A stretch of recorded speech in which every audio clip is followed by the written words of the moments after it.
We need the legal framework to accommodate ICT. It's also our objective to improve the ICT infrastructure, to build capacity in our ICT human resources, mobilize financial resources, and to adopt and improve automation and e-transactions in judicial processes. Already, the ICT committee has prepared a highly prioritized list of key ICT investments that it is recommending to the judiciary to make in the current financial year. These include a case management system,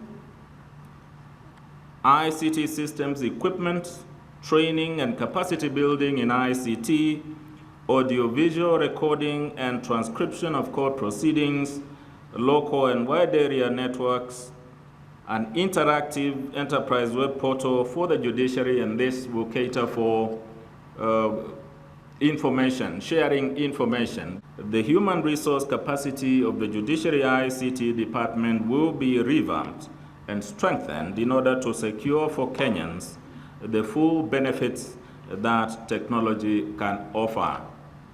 For starters, it is envisaged that the Supreme Court and the registry of that court will set the pace as largely a paperless court. The scope of the content and the ease with which it can be searched and cross-referenced makes Kenya the leading country in Africa in providing online access to historical and current records of its parliamentary proceedings. There is no doubt that because of the improved access to information on our country's social, political, and legal heritage that has made possible by this initiative, our social and scholarly discussions will be more enlightened, whether we are having a discussion over coffee about a social or political issue of the day or writing a research paper.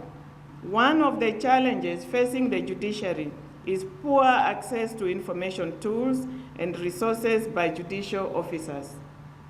Even as we are launching this online archive of parliamentary debates here in Nairobi, there is a magistrate in a court near where you were born and raised who may not have a computer with internet access, but who is presumed, perhaps even required, to know and apply the knowledge of the contents of any particular parliamentary debate that may be relevant to deciding a case.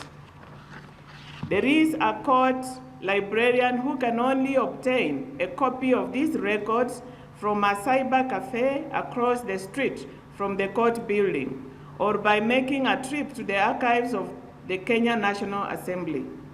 I am glad that in this new financial year, the resource handicaps that have been the cause of these challenges have been dealt with. As the Chief Justice has stated before, we remain acutely aware of the great national duty that has been thrust upon us.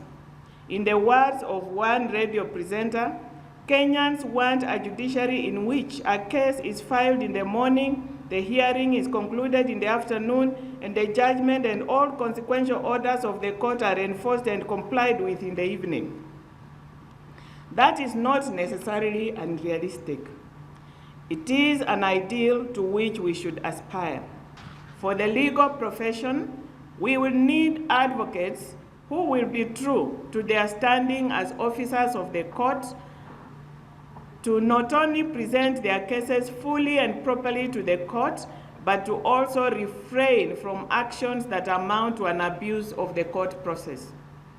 For civil society, you will need to complement the efforts of government agencies in targeting legal education and awareness among the citizens, with special emphasis on minorities and marginalized segments of our society. For the citizen who is the consumer of justice, you will need to recall your civic and patriotic duty to know and obey the law. If we would live up to that, if we would obey the law, not because we fear the consequences of breaking it, but because we genuinely take pleasure in doing the right thing. The new Kenya would be with us much sooner than later.